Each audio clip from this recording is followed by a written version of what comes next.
We're back in the studio. It's been a good amount of time since we were actually in the studio, I feel like. How's it going? Yeah. Well, I guess it's been a week, right? Were we here last week? We were on Zoom. We're on Zoom, yeah. So yeah. We actually haven't been in the studio for a couple weeks then. It does feel good to be back in the studio. It's always better being in the studio than being over Zoom. We've said that multiple times, but we did our NFL episode last week, so this week we're looking at an NBA episode. So I think it's going to be a good episode. Yeah, I'm looking forward to it. There's been a lot of things since we last stopped recording going on just in the world. I don't know if everybody saw it. I mean, the Oscars. I mean, nobody actually watched the Oscars, but everybody's seen the clip. Yeah. Any thoughts? I don't really have too many thoughts unless you have some. I don't have too many thoughts either. It's been a couple days now, so we've kind of talked about it with people around, I guess. But I wasn't watching it live, like you said. I think I actually just did like a kind of mini project on it, but it's like it was if when that happened, the slap happened, it like their ratings boosted by like 60% or something like that. So like no one was watching it live basically. So if you're on social media, that's how I saw it. I saw it on social media. That's the only reason I saw it. But I mean, it was crazy. I mean, at first I kind of thought it was fake. But then as more videos came in and more stuff you just saw as time went by, like to me it's real. I think it's pretty clear that it's real. Yeah, I would agree. I never really put stock into it being fake. I feel like that's been like the talk is that fake? Is that a publicity stunt? Is that something to raise ratings? I don't think so. It just doesn't make sense to me to if you're going to try to raise the ratings of the Oscars, like you're putting that work in before the actual event happens. Like it happens once every year. So it's like just because this happened now, I don't even think that's going to greatly impact the ratings for next year's Oscars because so much is going to happen in a year, right? I mean, that's not even going to be, they're barely going to remember this. I mean, it's something people are going to remember. It's just not, people aren't going to tune into next year's Oscars because, oh, wow, this happened at last year's Oscars. I just don't see that. No. The one thing is that Chris Rock's actually on tour, and his tickets, I think he's actually going in Boston. I think it is. He's on tour. Oh, really? It's like this. He was on tour, and then he did the Oscars like as a break or whatever, and then he's going back on tour. I don't know if it's this week, next week, whatever it is, but like his tickets sold out literally in like 30 minutes or whatever for all of his next tour dates because obviously you want to see what he's going to say. I'm assuming it'd be part of his bit. I mean, like it makes sense, right? I mean, like you got slapped at the Oscars. Like, and again, I don't really think he did anything wrong, to be honest. I don't think so either. I think what he said wasn't like great, obviously, just because like she does have a disease or whatever. But at the same time, it's like you're at the Oscars. It's a comedian. He's gonna make a joke. Like you're in Hollywood. They're Will Smith. Like they're pretty successful. Like they've definitely been joked about and stuff before. So it's a little crazy. But. Yeah, honestly, I guess Jada Smith or Pinkett Smith, whatever, is kind of like out of our generation. I didn't even really know who she was going into this. I mean, I knew that she was Will Smith's wife, but like I never really knew what she did before. I still don't exactly. She's an actress or something. I literally could Model, not really. I don't something along that lines. Yeah. I mean, she has her own show, but she wasn't doing that 20 years ago. I don't think. Yeah. I guess like the one thing is, I would say I guess one interesting thing I was thinking, I was like, what's worse? Like to make fun of somebody, like make fun of a male because, or I guess anybody, because of just like actual like going bald. Like when a man goes bald, like LeBron, right? I mean, I don't even think those jokes were like, yeah, they were kind of like mean, I guess. But like, I don't know, everybody that goes bald, it may happen to me. It, may happen to both of us. We'll see. Right now, I'm looking all right enough, I guess. I don't really know, but I don't think it's like that mean to make a joke about that, somebody going bald. Like if you're gonna be like super mean about it, like fine, that's pretty like messed up. But if you're just joking about it, I don't think it's that bad. What she's going through is a little bit different. Alopecia is kind of just like, at least as far as I'm aware, is like when hair just for the most part temporarily just falls out. So it's a little bit different, but I don't really find it to be that messed up. It's not like some super rare thing that like so that's where I that does not to me warrant that action. No, I think there's definitely some things you could probably say that would warrant something along the lines of what Will Smith did, maybe. But even then, I wouldn't do that. I mean, it's kind of just like not. I don't know. It's a lot, and I think Chris Rock handled it fine. I probably would have done the exact same thing. He was just like so stunned, right? I mean, he was pretty much just like not knowing what to say, but you just have to keep talking. So you're just like, wow, I literally just got slapped by Will Smith on live TV to millions of people, and now it's going to break the internet.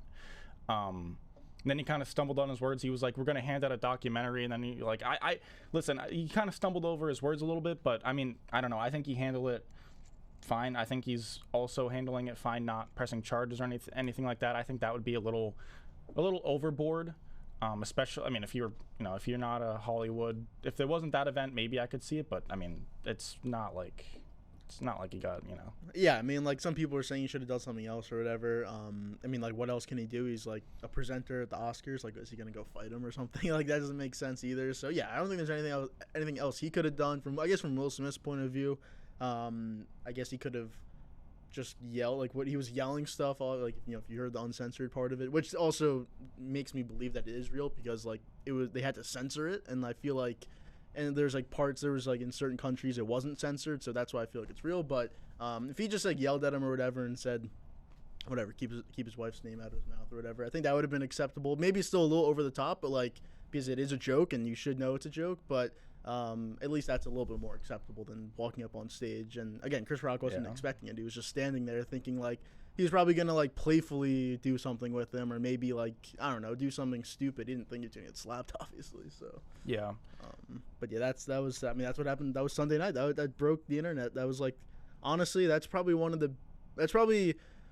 in a long time. I don't know about a long time, but in a good amount of time, like something that like broke the internet. Something that broke the internet that isn't either a pandemic or like something that happened just out of the blue, and it like literally, if you went on Twitter, everything trending was that, and if you clicked on it, every single tweet, this is how you know something's blowing up, is if every single tweet is from like 1 minute or 30 seconds, like every single tweet, because there's just millions and millions, like literally every single person on Twitter was tweeting about it, and that's probably the first time it's happened. I mean, really, in a long time. I can't really remember the last time. Yeah, I think every social media, except I guess technically like maybe Instagram, just because like you're kind of having people you follow. It's not really even like a. But anyways, yeah, that was crazy. Honestly, the thing I thought of, because I was thinking the same thing too. It's like we haven't really seen anything like this. It's not the same type of thing, but it was the OBJ catch back in 2014. That to me broke the internet. There's definitely been things since then, but that was like what popped up in my head. I was like, wow, this is really like that type of level where it's like, this is what people are talking about for the next 24 hours, and probably not going to think the Ukraine stuff has disappeared for 24 hours. COVID's disappeared. I mean, not that COVID's in its peak anymore, but like everything other than that disappeared for 24 hours. It was crazy. I'm done with it now. I mean, I think we've already talked about it. Probably it's been a couple of days, and it's really just not that big of a deal when you really actually sit down and think about it. But anyways, NBA. I wanted to talk about the teams that I think can actually make the finals from each conference, because as a Celtics fan, that's kind of, I think they're on that bubble, right? I mean, I think right now they've been playing like, honestly, probably they've been the hottest, at least record-wise, team in the NBA, and they've played really well too. I think they've backed up I think there was maybe some questions like they've only really beaten bad teams or whatever. It seems like a little bit of just a random hot streak. They've had like the best record in the NBA since the New Year's. They're on like a 66 game pace. Had the year started after New Year's, the NBA year, they'd be on pace to win 66 games. So they'd be on pace pretty much to be the best or one of the best teams in the league record-wise. I mean, they are the 1 seed. I don't know if I think they're still the 1 seed right now, I believe. They're a 3 seed. They're a 3 seed? Okay, so they just fell out of the 1 seed. But they were the 1 seed. So I guess the question is that a team that you legitimately see having a chance to make the finals? Obviously, Time Lord Robert Williams out for probably 4 to 6 weeks. I see that being probably a 6-week injury, maybe slightly longer. I think it's safe to say, even if he does come back, I don't think that he is going to be what he has been. Even regardless, I still think this team should make at least a run. And honestly, I do want to see them make the finals, because they've had too many years. It hasn't been too recently, but where they make the Eastern Conference Finals and they lose in 6 or they lose in 7. It's like, oh, this is this next year is the year for the Celtics. I don't want any of that. I want this year to be the year that they can at least make the finals. I'm not saying I think it's going to happen, but my expectations, there should not, barring a Jaylen Brown or Tatum injury, there's no excuse this team shouldn't take any team in the East to 7 games. If not, they should probably win every series, in my opinion. That should be the expectations, at least. I'm not saying I'm predicting it. I'm just saying that should be the expectations. Anything other than that, kind of a failure. Yeah, I think right now the way the East looks, they're probably 3rd or 4th, I guess you could say, in terms of having like who has the best chance of getting out of the East, at least in my opinion. They're probably 3rd or 4th right now, depending on what you want to do with Brooklyn. Obviously, because they'll probably be in a play-in, so it's just a little bit tougher. They may even have to face the Celtics in the first round, potentially. But I think the Celtics have a good chance, but like you said, the Robert Williams injury is going to hurt. They said maybe he'll be back for the second round, so let's assume it's the second round. Like, you have to hope you're not facing Philly. I think Philly's the worst team for Boston to face, in my opinion, because if Robert Williams isn't there, then, and again, he's already smaller anyways. I think he's 6'9", 6'10". I think he's 6'10". You're having to go against Embiid. Like, Embiid's just an unstoppable force anyways. And even if Robert Williams was fully healthy, Embiid's still going to give you, he's going to give you what he's giving you in the regular season. With him out, if he's not going to be there, even if he misses a couple games or if he's not fully healthy, like, Embiid's going to eat you guys up in that series. Harden's always hit or miss in the playoffs. You can't count on him. Embiid, at least I can count on, assuming he stays healthy. But that's probably my biggest competitor to the Celtics in a road to the finals. So, if it's you definitely want to not, in my opinion, not face Philly in that second round. And Miami, I think they have a good matchup against Miami. I think the Bucks are still tough as well. I mean, again, just because of Giannis, but I think it's a better chance, to be honest. Chicago, for sure, you'd rather face them. They've been struggling so much. They have a lot of injuries, but to be fair, they probably weren't that good of a team anyways. But yeah, I think as long as they can, stay away from Philly until at least the conference finals. You hope that the Nets and the Sixers would face each other in the second round, and you'd face, the Heat or the Bulls or whoever in the second round. That's easily your best chance, in my opinion, to get to the finals, because you wouldn't have to face one of those teams, again, Philadelphia in particular, until the conference finals. Yeah, I think the road to the finals, the past 10 or so years, specifically with LeBron being in the East, was kind of irrelevant. I don't think it really mattered too much. But I do think in this East, I do think the road matters. I do think it is important to get a favorable matchup in the first round. I'm scared that, especially without a guy like Robert Williams, if we have to face Brooklyn in the first round, not that I'd pick Brooklyn to win necessarily, I'd have to think about it. Not that I'd pick them to win for sure, but, even if you do beat the Nets and then you have to play, like, if you have to go Nets, Heat, Bucks, like, that's a, I'm not saying you would, but that'd be like that's a hard road, right? I mean, that's like 3 Eastern Conference Finals series back to back to back to get to the finals. It could also break lucky for you. I mean, you could get like Hornets or Cavs round 1, like you said, Bulls round 2, and then maybe you get Heat round 3. I think that's like kind of your best case scenario in a way. I mean, obviously you could face somebody really bad in the Eastern Conference Finals, but that's not really likely. But here's my teams that I do think can actually make the finals in the East. I think it's the Bucks, Celtics, Sixers, and Nets. Those are my 4 teams. I have 4. I know the Heat are technically right now the number 1 seed. I think they've, they're not really the Heat right now. They're kind of like the room temperature. They haven't been too hot recently. At least in my opinion. I just don't think they have the star power. I don't think they're going to beat the Bucks in a series. I wouldn't pick them against the Celtics. I do think they could beat the Celtics in a series, but I wouldn't pick them over the Celtics. I don't think they beat the Sixers, and I think they could beat the Nets, but if the Nets are clicking, then I think the Nets are probably the most, theoretically, one of, if not the most dangerous team in the East. So yeah, I have 4 teams that can actually make it, in my opinion. Yeah, I would probably agree with that. I think, again, right now the way the standings are, it's Brooklyn's in the 8th seed. They're playing They would play Cleveland in that first play-in game. I would assume that Brooklyn would win that game. Let's just say they do. So they're the 7th seed. That means they play Milwaukee in the first round. That's your hope and dream if you're not a fan of those teams, because one of them is getting knocked out in the first round. One of them's getting knocked out. That's probably a gritty series as well. Yeah. Giannis is. I'm not saying they've got the best defenders in the world on the Nets, but you're going to have to earn that series for whoever wins it. That's not. I don't envision for either team that being a 4-game series sweep. No. It's not like playing the Magic in the first round, which the Bucks have had the pleasure of being able to do before. So, Yeah, and again, if you're a Celtic fan, you're the 3 seed right now, so you'd play the winner of that series. Like you just said, it's probably a 6-7 game series, which is going to be back and forth, physical series. Just last year's series times a couple more because guys are healthy and everything. But if you're the Celtics, you'd play the winner of that series, again, assuming that you would be able to beat Toronto, which I would assume that you would be able to, and you would also miss Philly because right now Philly's the 4 seed. So right now as a Celtic fan, you probably want the season end right now. Now, obviously, you want Robert Williams, but just looking at standings and the way the playoffs would work, this is easily your best case scenario. You wouldn't have to face Philadelphia until the conference finals, or Miami, I guess, and you'd get the beaten up team that wins the Milwaukee and most likely the Brooklyn series. So that's a perfect situation. Yeah, I mean, this isn't foolproof, but the seed that I'd be most scared to have is the 2 seed because I think that's the seed that is most likely to face Brooklyn. Not 100%, but if I had to pick a seed that's probably going to face Brooklyn, I would guess it'd be the 2 seed. So I love the 1 seed because not only, I mean, the 1 seed probably means you're not facing Brooklyn. You still could. But you do get home court no matter what against any team, which I think is nice.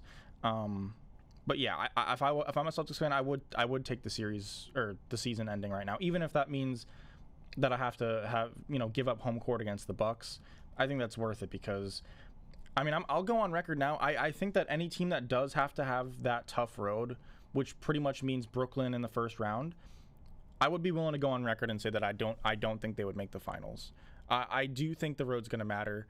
I think even though I'm not giving the Heat a technical chance to make the finals, this Eastern Conference is just too competitive to me, and there's not a LeBron-led team right now, and the East is also better than pretty much any year that LeBron was in the East. I do think the road matters. I think no matter what, whether it's the Bucks, Celtics, Sixers, or probably either of those 3 teams, maybe even the Nets if they get super lucky, one of those teams is going to have an easy road, and the other, one of those teams is going to have a really tough road. The other, 1 or 2 will probably have like your average road. I think the team that has the toughest road is probably, I would have them at a pretty big disadvantage. Yeah, this is almost similar to last year's playoffs in my head. Just like you had the Bucks versus the Nets in the second round, and you had Philly on the other side going against the Hawks. Now, again, that was supposed to be an easier series. Obviously, the Sixers were projected to win that series. Obviously, they didn't. But you had 2 of the better teams, or probably the best teams, going against each other to knock one of each other's out in the second round. This year, Philly's better than they were last year. Brooklyn, I get in terms of where they were in the playoffs last year. Again, if Kyrie and KD are healthy, I'd like to say they're better because again, Kyrie, was obviously injured for the Bucks series. Harden was in or out of the lineup, and if he was playing, he was a nothing. And KD really, I mean, he had to do everything on that team. So I think they're a little bit better potentially than they were last year. Obviously, again, Milwaukee's probably the same. Then you have the Celtics who are better than they were last year. So I think it's similar to that situation, how it's playing this year compared to last year. And yeah, whatever team gets that route where you miss, the big teams. If you miss a Philadelphia, if you miss a Brooklyn, you miss a Milwaukee in the first or second round, that's just easily the best case scenario that you could ask for. All you got to do is just take care of competition in front of you, whether it's Chicago or Toronto or even Miami. But again, you'd rather face those 3 teams than the other 3 teams that I was talking about. So yeah, whoever gets that, they're definitely in for, what would you'd like to think would be a good playoff run. I want to say pretty much this whole year and going into this year, you've had the Bucks as your team. You're staying with that still? I'm staying with that. I think right now Philly's probably the biggest threat to that because of Embiid. He's just scary, to be honest. But again, when you were with Harden, I'm sorry, but he's not the same player he once was, and considering the fact that he had all of his downfalls when he was that player, I can only assume they're going to be worse now that he's a little bit less of that superstar player that he once was. I would say, yeah, the Sixers are big. I would say probably if I'm a Bucks fan or rooting for the Bucks or picking the Bucks, that'd be the team I'd be scared of. I mean, I've been on the Nets for a good amount of time. I probably even stuck with them while they were looking worse than the 8 seed. I'll stick with the Nets for now. I don't know. Maybe I shouldn't. I mean, again, if they're the 7 seed, they're playing Milwaukee in the first round. Yeah. It's just tough. It is tough. I mean, most likely they're going to have to play a tough team.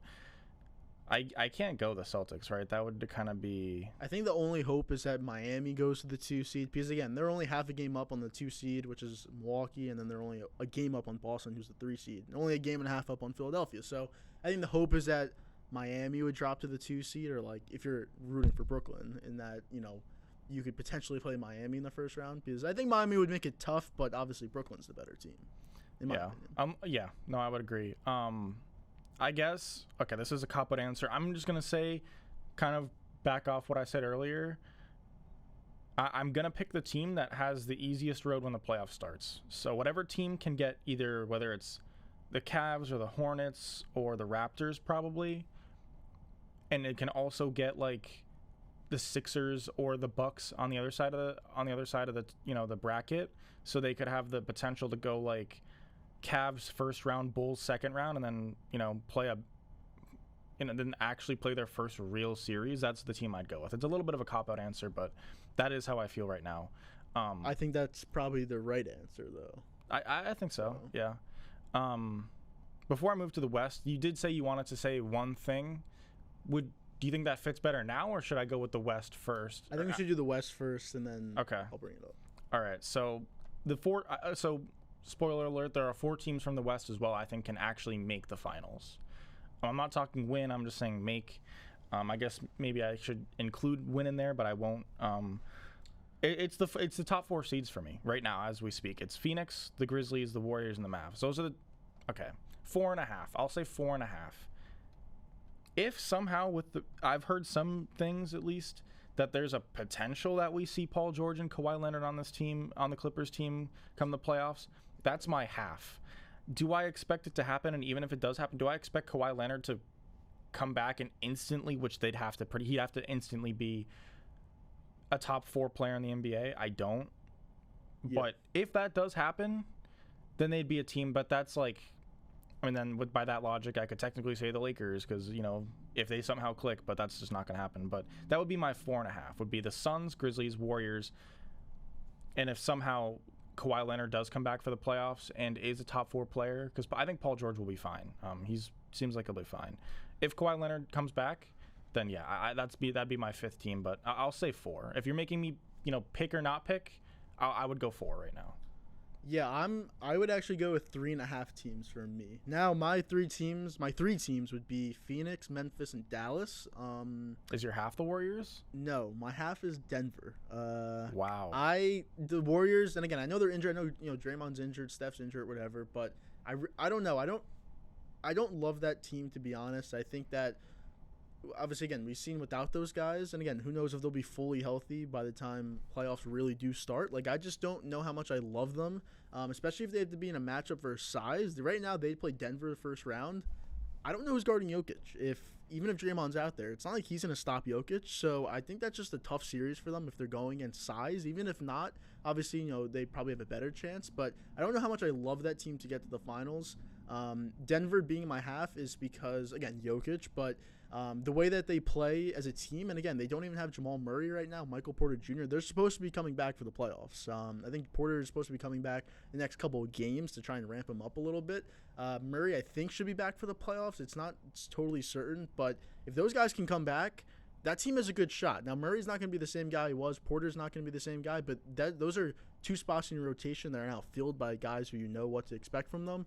I think that makes them dangerous, at least enough. I think if they can, again, they're the 6th seed right now, we'll see. But, I'm out on the Warriors right now, and I'm a little bit in on the Nuggets. But, the Mavs, I really like them. I think it's just Luka. Like, if he's going to have to put up, he's going to have to average over 30 points a game and, a triple-double basically every single game, which is going to be tough. But I think that he can at least ride them maybe to a conference finals, depending on matchups.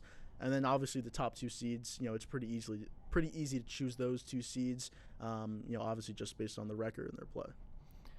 Yeah, I can see the reasoning on Denver. My only thing with Denver is, at least reports are from about a day ago, is Porter suffered some sort of minor inconvenience or setback. I think he'll be back, probably, but this is a guy that's pretty much been injury prone since his first year of college. I believe he played 1 game in college, if that. No, he played a couple more. He played a couple games. Couple games. He got injured, but back injury, yeah. Yeah. He played a couple games though. And he's pretty much been an injury prone guy, and I don't think I don't have trust in him right now that I would be willing to say he's going to come back and be what he should be. And even if he does, I still don't love him defensively at all. I don't think there's a reason to love him defensively at all for anybody. And then Jamal Murray, listen, I don't think he's like an injury-prone guy. I think he'll be able to come back and be fine. But honestly, even pre-injury, I wasn't the biggest Jamal Murray fan. He is a lot better in the playoffs than he is in the regular season. He has been. So I think that's good, right? And he's a guy that has his head screwed on straight. He's not. I don't view him in the same way as like a James Harden. I mean, kind of like he does play better in the playoffs. He does seem to have. I don't know. He brings a certain type of energy and vibe to that team that really makes them feel a lot more gritty than like a Brooklyn when Harden was on there, even maybe a Philly when Harden's on there. That team, that Philly team, even though if you made me pick Philly or Denver to make the finals, which one's more likely? I'd go Philly, but yeah, the vibe around both of those teams are honestly completely different to me. Like, I view Jokic as a completely different type of guy than Embiid, and I view Murray as a completely different type of guy compared to Harden. Now, you could super easily argue Philly; those are the two better players. But I don't know. I do think there is some validity around the Denver take, but because of the two injuries and the fact that I don't know that I don't really trust them to come back and play well. That's kind of my maybe I should throw them as my have to. I don't know, and that kind of brings me to technically 5 if the Clippers and the Nuggets were technically half, but yeah, I would go 4. The Warriors, I see the concerns on as well, injury wise. I do trust they'll be back and be fine to go. Maybe I shouldn't. I do agree that a Nuggets first round matchup is, again, talking about the road, is a pretty significant disadvantage compared to the Grizzlies, who right now would get the Timberwolves in the first round. Not that Timberwolves are a bad team, but if I could pick Nuggets or Timberwolves in the first round, I'm taking the Timberwolves literally 10 out of 10 times. So the Jazz, we didn't neither of us talked about. They're the 5 seed. I think we're both in the same boat as that with them. As they're a consistent team year to year. They don't have the star power to do much in the playoffs, in my opinion. I think you'd probably be on the same boat. Yeah, I think just one quick thing. I think Mitchell, not this year, but if they're like the same team next year, I wouldn't be surprised if he wants out after next year. I could see that. Out of curiosity, who would have Tatum as a better player than Mitchell or no? Yeah, okay. Yeah. I think Mitchell's a good player, but he's not a number 1 on a championship team. He's a number 2. I would agree. I think Tatum can be a number 1 on a championship team.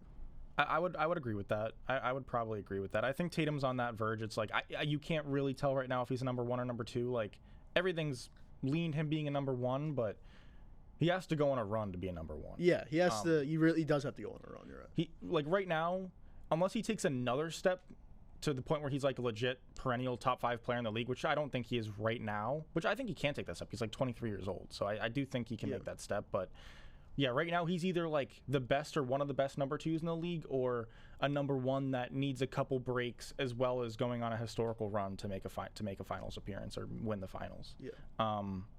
But anyways, Mavericks, I agree with you. I think the reason I put the Mavericks in here is I don't really love the Mavericks, but Doncic is arguably the best player in every single series, all the way through the league. So I think that gives them a shot. I think they're a pretty consistent team. I mean, just quickly, in the West, in the playoff teams right now, just the top 6, is he the best player out of all those teams if they were to match up in a series? Now, that would be Jokic, Curry, Ja, Booker. Is he better than all those guys if they were to match up in a series? I mean, probably. Maybe. I don't know if I would pick it, but I don't know. I would probably still have Curry as a better player, but if you told me the Mavericks won that series, I mean, Doncic has to be the best player in every series for him to win that series. No, yeah. I think it can happen, which is why I'm putting them in there. But I would still, I mean, if you're making me make like a top 10 players, top 15 players, I'm still putting Curry above Doncic on that list. I think Jokic it's apples to oranges, so it's tough, but I think they're on the same tier. But yeah, I think in any given game, in any given series, Doncic can't easily be the best player in that series. Grizzlies, I think we both put them on our list. They're a team that I honestly consider not putting on because can I really see the Grizzlies making the finals? Honestly, most years I would say no, but I mean, no LeBron, no Kawhi, so no Lakers, no Clippers. I could see them making the finals this year. If we did have a fully functioning Lakers and a fully functioning Clippers, then I probably wouldn't have them on my list, even if they were still the 2 seed. I just think that's a long, hard road for a guy, for Ja, who is, I'm not saying he's injury prone. I don't think he is injury prone, but a guy who really relies on being able to go all out every single game. Yeah. Can he do that? If he makes the finals, to get to the finals, if there's another 2 teams in here that actually have a chance, if there was, that's 20 to 21 games in my opinion of going full balls to the wall, 35 plus points a game, maximum energy. I think that's a bit tough. If you're making me rank these 4 teams, by the way, the teams that I put in, I would, for likeliness to make the finals, I would probably go Suns 1, Warriors 2, Mavericks 3, Grizzlies 4. Yeah, I don't know what I would do with. I think I'd have Suns as the number 1 team for me as well. I think Dallas and Memphis is a toss-up, and then Denver would be last. But yeah, I think you make a great point with the Ja thing. Like it's a minimum 12 games to get to the finals. Obviously, you're not going to sweep every single team you play. So yeah, you're looking at 18 to 22 games most likely in those 3 series. Like yeah, he has to play every single game. He has to put up at least 30 points a game, most likely, just about every single game. Like that's a lot to ask for a guy who, again, has missed 20 games so far this year. And again, I know it's regular season, whatever, he can miss games and stuff like that. But yeah, to play the way that he plays for every single playoff game, he's rather going to get injured, like actually, or he's just going to keep getting nicked up and stuff, like minor stuff, but it just like will affect him how he plays. Yeah, I just don't see a way in which that's possible. So that would be a reason why I wouldn't be so heavy on them. But I do like that team. They are a really good team, just like in general. Like they play good defense. All the role players know what they have to do, and they excel in that role. And I think that's perfect when you have a team like that. But when your star player has the ability to miss games or not play to his full potential because of injury, then it's tough to pick that team. Yeah, to compare this team to another team, I'm not going to say these teams are similar, but I think their roads could be similar. The circumstances are different because this was the bubble, but the Heat were a team that went on a run. And they had a couple injuries in the finals, and you got to a point where Jimmy Butler could barely raise his legs up to get to the podium to have it for his press conference, whatever you want to call it. I think I'm not going to say, I think Ja could go down a similar road where you're going to really hope that team I don't think can afford many injuries. First off, I mean obviously they can't to Ja, but I don't think they can to really anybody. And then I would probably say I would be worried if I'm a Grizzlies fan, which I don't think there are many. But I'd be worried if I'm a Grizzlies fan that you get to the Western Conference Finals and you got to play Phoenix, and Ja looks like, he looks slower than Chris Paul, which should never happen. And I do think there's a chance that, if you got to play Nuggets first round, Warriors second round, and the Warriors are somewhat healthy, and then you have to go play Phoenix, like there's no way I'd pick the Grizzlies in that series. I guess one interesting thing that just talking about both of these conferences is this is to me the most a road has mattered in a long time. Yeah. Specifically back when LeBron was good, but even like when LeBron didn't make the playoffs and when LeBron was a 7 seed, I didn't feel like the road was as important. I mean, it wasn't, right? I mean, the Lakers were a team you clearly didn't want to face in the first round. Not that they were a good team last year, but they were out of those lower seeds. You didn't want to face them. Yeah. Didn't matter for Phoenix. They were able to take a hard road and still make the finals and almost win it, to have a 2-0 lead. So I would say that this is the year to me where a road actually does matter, and most years I would say it really doesn't matter. I don't think you need breaks like you do in the NFL or the MLB or the NHL. I think it is a pure talent league. I think this year is a pretty unique year, but there is something, I don't know if you've already brought it up or something you wanted to say. About what? Well, pre-show there was something. Yeah. If we're done with like kind of talking about teams and championships. Unless you have something left to say, I think No, I think that's probably it. Yeah, I mean, like you said, there's about 7-8 games left in the regular season, then obviously playoffs start. We'll see what happens to the play-in. I think right before that or right after that, we'll actually make a full prediction list or whatever. Even if it's before the play-in games, we'll pick the play-in games, then pick it. But if we're done with that, my question, again, I think it's kind of had a little bit more talk recently. And again, it has to do with the Celtics and the Suns. And it's obviously the two big players on those teams is Devin Booker and Jason Tatum. And now the MVP is most likely going to go to Jokic or Embiid. It's probably going Embiid right now, but again, either way. But let's say those guys were out of it, Giannis, whatever, they're out of it. And it's between Booker or Tatum. Now, again, you're a Celtics fan, so maybe there's a little bit of bias or whatever, but who would you choose? Let's say the Celtics end with the 1 seed. Who would you choose to be the MVP between Booker or Tatum? Because, again, those are guys who are in the conversation, but just getting absolutely zero conversation on social media and, talk shows and everything like that. My first reaction is I'd really need to look at statistics, but maybe I shouldn't, right? Maybe for this argument, I can tell you stats if you want them, but if you don't want them, I'm debating. I think stats are probably overvalued in an MVP conversation, but I do think they matter. If we're gonna really look at the regular season itself to determine. I think it's close. I'd probably lean Tatum, and this is my argument: is I think the Suns have been a more consistent team throughout the whole year, which I think at first glance helps Booker, but I do think it just comes down to the Celtics dealing with a first-year coach in Udoka. The Suns just came off a finals run, and although people didn't expect them to maybe make the same run they're making now, I think people were just wrong about it because this team has been a well-oiled machine the whole year. Yeah. But I do think you can listen, I think Chris Paul being on that team hurts Booker in the way that some would say he's not even the best or most valuable player on that team. Whereas the Celtics, Brown's really good, right? But not for a second is anybody going to argue Brown is the best or most valuable player on that team. No Tatum, they're looking at like a play-in spot right now, if that, right? No Booker on the Suns, they're still probably a 3 or 4 seed, 5 seed in that kind of Denver territory, probably 4, 5, 6 seed. That's my opinion, at least. So statistically, my guesses would be Tatum has higher averages for the most part, on probably more attempts as well.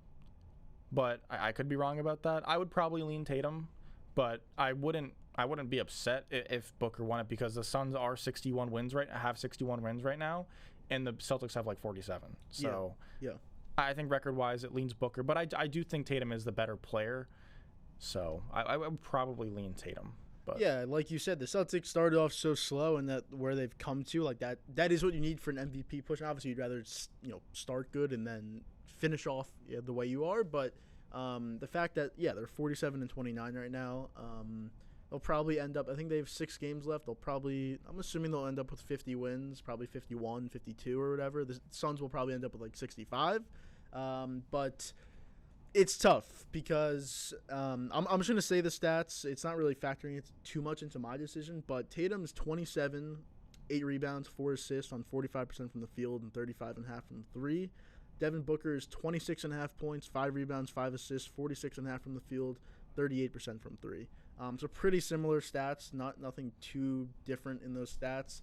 I think Chris Paul did miss about 15 games, I think it was. I don't know what the record was without him. I can look it up, but I can only assume they probably lost 1 or 2 games during that stretch, just because they've only lost 14 on the season. But I think it's tough. I think I'd probably lean Booker just because of the record and the consistency and everything like that. But Tatum, it's hard to deny because as soon as the Celtics started going good again, the record started being good, it was Tatum that was leading the team. And he really took a step, maybe not a huge step to be top 5 player, but it was a big enough step to, actually put him back into that conversation, at least for next year and what you would think for the future. So I think it's tough, but I'd probably lean Booker between the two. I had to fight off a sneeze there. Not that anybody asked, but anyways, I lost my train of thought. I think so. The reason that I don't love the MVP award, or a reason I should say, is that I don't know that I really factor in the beginning of seasons that much into my thoughts for at least the NBA, and really I would say most sports. Maybe the NFL is the one where this matters the least, or I guess the beginning of a regular season matters more because it is only 17 games, but. The Celtics, assuming they do get the 1 seed, it wouldn't have mattered that they had a rough start for the most part, right? Unless they, the only way it would have mattered is if they go in the finals against, the Suns and they have technically a worse record, so that kind of matters, but it really doesn't anyways.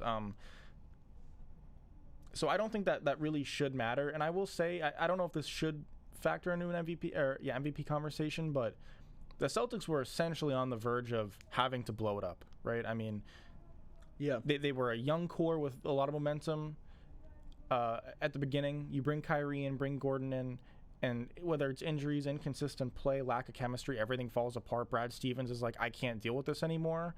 I don't even want to coach anymore. I'm going to go be the GM, and I'm going to replace Danny Ainge, who pretty much got fired, and I'm going to bring my guys in, and then that doesn't work. And then you're looking at, well, it's not the coach. It's not, maybe it's slightly roster not that isn't Brown and Tatum, but it's really hard to blame that if you're a 7 seed with those guys. It's the lack of chemistry between Tatum and Brown, and if they did continue being a 7 seed, let's say they finish a 7 seed and they lose in the play-in and then lose another play-in game, you're looking at, probably talking about blowing it up. And if you get you're not saying you would blow it up, but if you got a good trade offer for Brown or for Tatum, you're at least considering that. Right now, I mean, you're probably not even picking up the phone for Tatum. And you may pick up the phone for Brown, but if it doesn't start with a top 15 player in the league, you're probably putting the phone down as well again. Yeah. So to me, I think it is close. I think, the consistency of Booker matters, but I do think the ability for Tatum to just turn up the switch and bring this team from a team that might have had to blow it up next year to a team that now is a legit contender to make the finals, if not win it. I think that's honestly probably more impressive. Because would Booker be able to do what Tatum did? I'm not sure. I think there's a lot of players that can do what Booker is doing in Phoenix right now. I think Mitchell could. I think Bradley Beal could. I think he's still in that same tier of Mitchell, Bradley Beal, those type of shooting guards that weren't Harden level. Maybe now Harden's down to their kind of level or so. But I think Brown could potentially, maybe not production wise, but in terms of just if I'm making a tier list of shooting guards, I think Brown is pretty close to Booker. I think those guys that you listed, I think maybe stat wise they are, but I think I'd probably have Booker over every single one of those guys. I would too, but I don't think I think it is very close. I still think it's pretty close. Yeah, I think it may be close. I don't know. I think, again, I don't really watch Suns games or Booker that much, but I would say I'm a kind of a Booker fan, at least a couple years ago I was. But I think the way that he plays, I think he plays winning basketball. Not saying that those guys don't, but there is a reason why Bradley Beal, the Wizards, really have never been good. Again, that's not all his fault. That's really the team and whatever. But it's just something about winning players. And again, they got the Suns weren't good for a while, but they get Chris Paul and they start getting good again. But Booker was ready to have that step. He just needed someone. And he did get that someone. But again, as we've seen, they're 11-4 this season without Chris Paul. They'd still be a really good team without Chris Paul if it was the entire season. It was just Booker. But I don't know. I think it's a good conversation to have. Now they're two different styles, two different players, two different positions for the future. But I'm curious to see, because I think everyone has Tatum on that potential top 5 list, for the future and for his career, but no one really has that for Booker. And I don't think he ever would, but I'm just curious where he'll end up in a couple, when, LeBron and KD and Steph, they're all kind of, towards the end or whatever, they're not the top 5 anymore. I wonder where Booker lands on that list of top 10, top 5 potentially. I just wonder where he goes. I really have no clue where he would be on a top 10 list in 2 years from now. Once those guys do fall off, whenever it is, if it's 2 years, 4 years, I would probably say Booker is in that 6 to 10 list somewhere. That'd be my guess. Maybe even lower. But yeah, I would say the thing is I think you could make that the exact same argument we made for Booker. I think you could honestly make that case for Beal as well. And it was a case that I made for Booker when I was he just needs one guy, right? I mean, because I was really high on Booker probably 2 or 3 years ago when they were a lottery team consistently, and everyone was like, wow, is Booker, is he the next guy? Considering he scored, 70 points against the Celtics. Is he this next guy, or is he kind of a good but not great player who's more than likely a number 2 or number 3? I think he's obviously solidified himself as at least a number 2, right? I honestly, I feel like I've been pretty right on Booker. This could be confirmation bias for sure, but I've had Booker above Mitchell and Beal at least competitive with them, if not above them, even when Booker was on a lottery team and Mitchell was consistently a top 4 seed. And, the argument for him was like, he's a winning player. I was like, I don't think Booker's a losing player. I know that it's easy to have that narrative because the Suns have been consistently bad and he can put up 70 points and they still, I believe the Suns lost that game. They lost by like 20. Yeah. So yeah, I think if you give Beal that guy too, I think Beal can have pretty similar numbers to what Booker's doing. I think Mitchell. I mean, I would have Booker ahead Mitchell for sure. Maybe I have Mitchell as right now. I don't know. I couldn't give you specific numbers, but if in 3 years from now I had Booker at 7, I'd probably have Mitchell at 11. But I do think it is pretty close. Yeah, I think Mitchell plays more into the argument than Beal does. Now maybe age plays a factor as well, but even if Beal was a couple years younger, I like Bradley Beal, but I feel like he really is just a scorer. Now again, Booker is a scorer, but I feel like he does a lot for the team. Like I just feel like he plays a winning style of basketball. And again, it's just tough because Beal hasn't been on winning teams, but like I watched him like a good amount last year, and then this year he was injured, but I don't know. It really doesn't seem like if you gave him a Chris Paul on his team and maybe a couple better players, like yeah, they'd be a good team for sure. And they'd probably be one of the better teams, but I don't know how much I would trust him to really be that guy. Like I feel like I definitely have that trust in Booker. Mitchell, I kind of do. It's more than Beal, but less than Booker for sure. It's in the middle. But yeah, I don't know about the Beal part, but I think the Mitchell part, yeah, I think that's why I'm saying, like, I think after next year, like, he's probably going to be looking to get out of there because they don't attract free agents. They're always going to be a top whatever seats. They're not going to have a great draft. I mean, again, you could always find guys, but it's tough in the NBA to find someone in the 20s. And you have Gobert. Your second best player is Rudy Gobert. Like, you're just not going to go that far when your second best player is Gobert, and your best player, still a good player, but he's not a top 5 player. So, I think Mitchell, I don't know where he'd go, to be honest, but I mean, he could also say, blow this team up, I'm done. I'm fine with being bad for 2 years. Like, I'm fine with being a Bradley Beal type team for 2 years if that means that we actually have a shot to do something other than the second round exit every single year. Now we'll see how this year goes. I mean, neither of us have the Jazz on our list, but who knows? I just think that last night's game, again, recording this on Wednesday, March 30th, they played the Clippers last night, Paul George's return. Again, that's just the Jazz. Like, they go up 25, they're dominating, they look great, and then they just collapse, they lose the game, and then it just, like, that just seems like what the Jazz are. Like, they're the 1 seed, but they'll lose in the second round. That just seems like who they are. And it's tough to get away from that narrative, as we've seen in the NFL multiple times. I think it is tough to get away from that narrative. But, I mean, Phoenix kind of did it. I don't think Phoenix is like some free agent destination.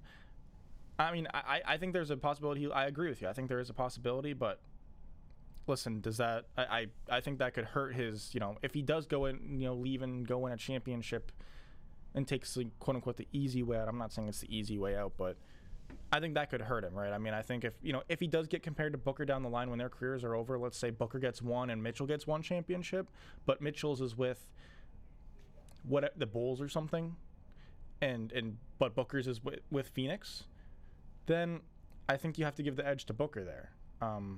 Now, was it totally fair? I'm not sure, but that's what I would say. Yeah, and just quickly, I mean, Booker, like, again, I don't know if he's truly like a true number 1 player or not, but when Chris Paul retires or whatever, like, again, that may be in a year or two. Like, that team's, again, they're a young team, they got some good players, but if Paul's not there, and Ayton technically isn't really even under contract, so who knows what's going to happen with him? But even if he's there, is he like really like one of like the best big men in the league? Like, no. So I wonder what's going to happen with that situation as well, because like you said, it's not that big of a free agent destination. Maybe you can get like the role players and stuff, but you're not going to really get like a star player to come there. So I wonder what will happen there as well when Paul retires or just keeps getting injured or his play just falls off even more. So, but I think that at least has a couple more years left. While I think the Jazz situation, at least for me, I just don't know where they can go in the next year that can dramatically improve that team to where you're getting a star player to go along with Mitchell. I will say with the Suns thing, I would be a little bit worried that team takes a pretty big dip. And I'm not a Chris Paul guy by any means, but I think consistency in the regular season is something that Chris Paul has proven that he has a real impact on. Even if I don't have him as a legit number 1 player, and I think he's pretty overrated in terms of when we talk about best point guards of all time. I think he's at this point, especially as a veteran in his career, it's a borderline, head coach. He's a borderline head coach, a borderline really good head coach who almost always has insanely good ball movement on his teams, almost always takes good shots. He's not gonna make dumb mistakes. I think that is valuable in an 82 game regular season. Now, how valuable is that in the playoffs when you need to go on a historical run to win a finals, especially in today's NBA? I think you see that value fall off in the playoffs, and we've seen that almost every single year. Whether it's, he's not good enough to get it quite done against the other team's best player, or it's an injury or something. I would be a little worried that team kind of falls off and isn't consistently a top 2 seed or whatever, and kind of does fall into that like Denver territory where it's like maybe even worse than Denver, like in the regular season, where it's like you're looking at like a 6 seed and 7 seed because your only consistent 25-point game scorer is Booker, and other than that, you've got you got to rely on Jay Crowder to give you 15 a night. Like that's just not going to happen. Yeah. Like every year consistently. So, but just clarification on what you said about Paul in the regular season versus playoffs. He's won 65% of his games in the regular season, only 50% in the playoffs. So, I mean, it is harder to win games in the playoffs. No, for sure. But I mean, again, 50% is not bad at all. But 65% in the regular season. I mean, that's that's a top 3 seed every single year. Basically, which is basically what he has done in his career. But yeah, it dips in the playoffs. I know it's harder, but yeah, it just really shows what winning the regular season is versus the playoffs. There's always something in the regular season. In the postseason for Paul, right? And I think in the regular season there isn't that excuse because there's 82 games and he's a really good player and a borderline head coach on the court. Like honestly, when Chris Paul leaves his team, like how much trust do you have? Like, is Monty Williams a good coach? Like, is he even a good coach? I don't think we know, honestly, in my opinion. I think he is a good coach, but I don't know that for sure. Whereas whether it's Pop or Spoelstra or when Stevens was on the Celtics, even though they weren't successful towards the latter half of that run, or Rick Carlisle, even though he's not been doing exactly the best, those are guys I know are good coaches. I'm not willing to put Monty Williams in that category. I'd like to see him coach and be this consistently this good without Chris Paul. Yeah, I wonder what it would be without Chris Paul there, but yeah, I think those are situations I think we have to monitor in the next 2 years, 1 to 2 years. But yeah, again, like there's always change in the NBA. Again, Mitchell isn't like a superstar or anything like that, but he's a big enough star to where if he were to move, it would make it would shake something around. So yeah, again, Mitchell's just one. You still have Lillard, you still have a lot of guys that could potentially leave or whatever. So I mean, that's just the state of the NBA. Yeah. Is there anything else you wanted to bring up? I think I've covered my teams in the West, teams in the East. Total, add it all up, I'm at 8. 8.5 if you want to count the Clippers as a half. But I'm at 8 legitimate teams that, barring major injury, I think can actually make the finals, which is honestly, to me, probably more than I've ever had since I've been an NBA fan. So yeah. You're at 8. I think I'm 3.5 and 3.5 in each, with the halves being Denver and Boston. So I guess I'm at 7. Okay. I think historically, I'm probably at like 4 or 5, honestly. Yeah. Especially in the years where LeBron is LeBron. So other than this year, kinda last year, and then 2019. Other than those years, whatever conference LeBron is in is at like most 2 teams, and the other conference is like typically 2 teams as well. So I'm honestly historically like 4 or 5. To me, to be at 8, I think is good for the NBA because, I mean, variety. The when more teams are able to win, I think that's obviously just a plus. So yeah, I mean, for a 4-year stretch, it was a guaranteed 2 teams in the Warriors and the Cavs, and then it was, like you said, like 1 or 2 other teams. Which is crazy to think that like there was really only probably 2 or 3 teams that had a chance to win the championship this year. Yeah, I think there probably is like 6, 7, 8. I think is a good number for this year, and I think that most people would probably agree with that. I would agree. Most people would probably agree with that. But did we cover whatever you? Oh yeah, you brought up the Devin Booker thing. Okay. So other than that, I think that's it. Unless there's anything else you wanted to cover, at least NBA wise. Yeah, no, NBA wise, like we said, I think right before the playoffs start or whatever, we're gonna do our playoff bracket. Seedings, whatever. We'll pick finals, games, teams. Obviously, we'll do that. But I think that's the way the NBA is gonna go for, I guess, the rest of their season. Yeah. NFL wise, we'll be coming with probably something pre-draft. I think we talked about it a little bit. I do want to stick away from doing grades this year because, first off, everybody, if somebody wants to go find grades on the NFL draft, they can literally just find it almost anywhere they want. Yeah. I want to do something a little bit different. I want to do some sort of ranking pre-draft and then some sort of ranking post-draft, and that I honestly think would give us a better idea of how good a team did at drafting compared to just giving a grade. Yeah. Because I think that'll give us a good idea, right? I mean, if a team from a draft can go from the 7th best team or it's however we rank it, whether it's if we rank by division or by conference or by league or whatever, we happen to figure out what we want to do. If a team can go from the 7th best team to the 2nd best team because of a draft, I think that shows they clearly, at least so far, had a really good draft, where a grade is just kind of like, I don't know. It's kind of like, what do they mean? How accurate are grades consistently year to year on drafts? Probably very inaccurate. I'm not saying that these would be more accurate, but I think it'd be something different. And if we could find that this method helps to give us, a better vision as to how good a draft was, then I think that would be interesting to see. But I think we'll do that. So we'll do a pre-draft ranking of some sort and a post-draft ranking of some sort. Yeah.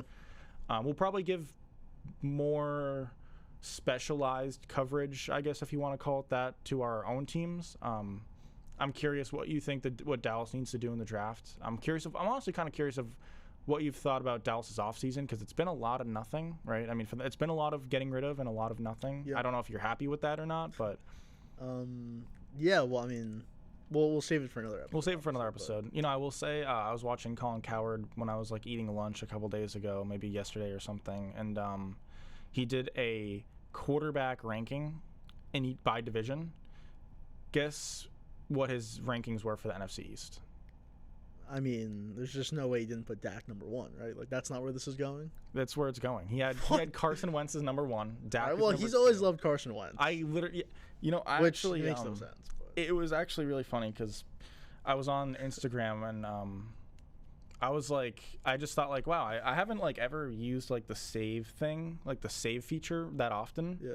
At least because I don't really use Instagram almost ever. I used to use it a lot. I mean, I've had the account since middle school or whatever. So yeah. I went in there and I was just scrolling through, and I don't think I intentionally did this. Might have been a mistap on my phone or whatever. But I saved a Coward post from 2017, and the topic was this or Dak, dis or Dak. It was planned words, but it was, would you rather have this quarterback or Dak? And honestly, I kind of want to react to it for a video, just because the amount of he was wrong on a lot of stuff. I mean, he took Wentz over Dak. Then he took a lot of people over Dak. That he took Goff over Dak in that video. Do you remember that video? I probably do. Is that I feel like I was watching Coward a lot at that time, but I probably saw it. Yeah. Yeah, he took.